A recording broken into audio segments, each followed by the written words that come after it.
घोटाला जो घोटाला अब तक सिर्फ कागज पे है, कोई एविडेंस नहीं है, एक पैसा किसी के खाते में नहीं गया है।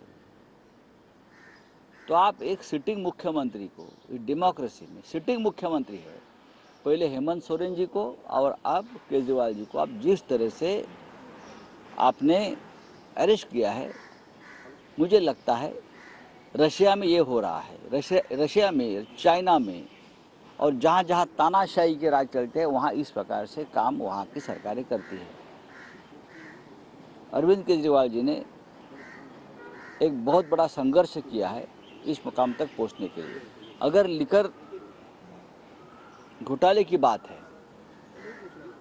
तो आप चेक कर लीजिए, इलेक्टोरल जो बॉन्ड्स है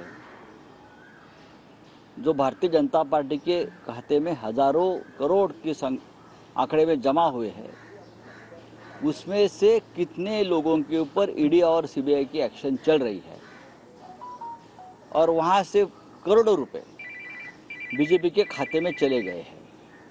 उसका मतलब है अपने प्रोसीड ऑफ क्राइम का मनी आपके खाते में आया है एज पर पीएमएलए एक्ट। तो सबसे पहले आपके पार्टी को प्रेसिडेंट के ऊपर मनी लॉन्ड्रिंग का केस चलना चाहिए। लिकर घोटाले के जो ठेकेदार है उसमें से कुछ लोगों ने भी यही केस में जो इन्वॉल्व है, उसमें से कुछ ठेकेदार ऐसे हैं जिसने इलेक्टोरल बॉन्ड खरीदकर बीजेपी को दिए हैं, ऐसी मेरी जानकारी है। लेकिन आपने अरेस्ट किसको किया? केसीआर जी की बेटी को अरेस्ट किया, मनीष सिसोदिया को अरेस्ट किया, संजय सिंह को अरेस्ट किया और अब दिल्ली के विद्यमान मुख्यमंत्री केजरीवाल को अब अरेस्ट करने जा रहे हो।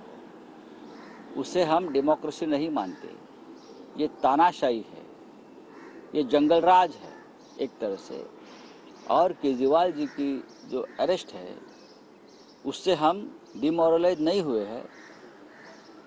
पूरे विपक्ष को लड़ने की ज़्यादा प्रेरणा मोदी जी ने दी है, इसलिए मैं मोदी जी का आभारी हूँ। हम सब शिवसेना, हमारी पार्टी, माननीय उद्धव ठाकरे जी, हम सब केजरीवाल के साथ, उनके पार्टी के साथ डट कर खड़े हैं और उनके संघर्ष में हम उनके साथ रहेंगे। तो पूरी इंडिया अलायंस साथ में खड़ी? डेफिनेटली हम पूरे उनके साथ खड़े हैं। मैं मेरी पार्टी की बात कर रहा हूँ, उद्धव ठाकरे जी और पूरी शिवसेना हमेशा उनके साथ खड़ी रहेंगी, उनके परिवार के साथ खड़ी रहेंगी और हम लड़ते रहेंगे।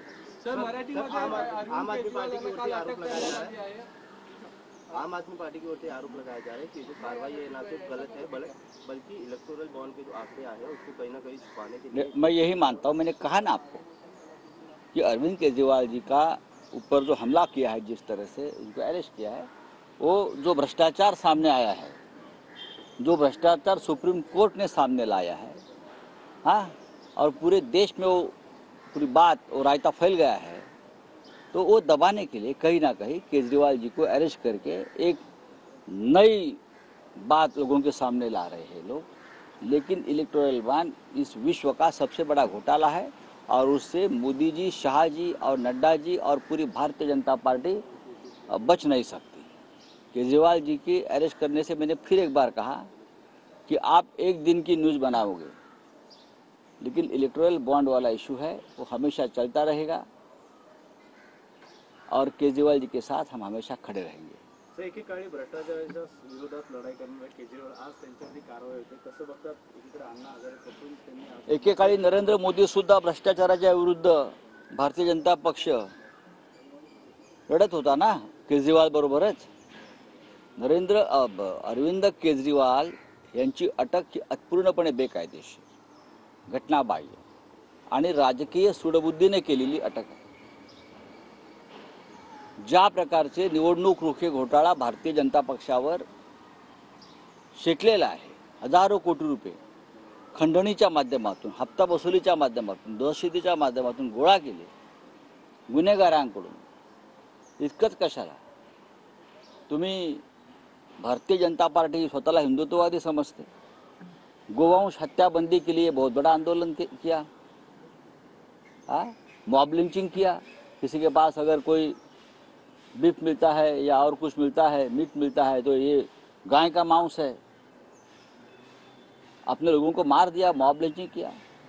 लेकिन भारतीय जनता पार्टी ने ये जो स्लॉटर हाउसेस है जहां गाय को काटा जाता है,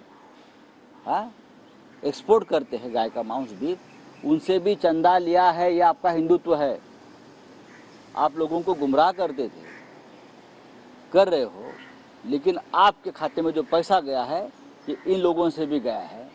सामने आइए और बताइए कौन सी कंपनी है, नहीं तो मैं बताता हूँ आपको।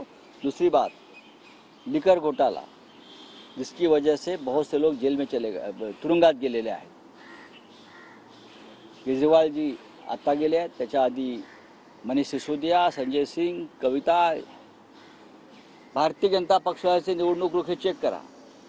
याच घोटाळ्यातल्या प्रमुख ठेकेदारांनी भारतीय जनता पक्षाला निधी दिलाय की नाही, या लिकर घोटाळ्यातल्या, मद्य घोटाळ्यातल्या, ते समोरून त्यांनी सांगावं। मग प्रोसीड ऑफ क्राईमचा मनी PMLA ॲक्टनुसार जर तुमच्या खात्यात गेला असेल तर सगळ्यात आधी मनी लॉन्ड्रिंगचा खटला तुमच्या भारतीय जनता पार्टीच्या अध्यक्षांवर व्हायला पाहिजे पुन्हा, आणि मग इतरांवर व्हायला पाहिजे। पण निवडणूक रोख्यांच्या घोटाळ्यावर जो धुरळा उडतो आहे देशभरात, त्याच्यावरून लोकांचं लक्ष विचलित करण्यासाठी तुम्ही केजरीवालना अटक केली।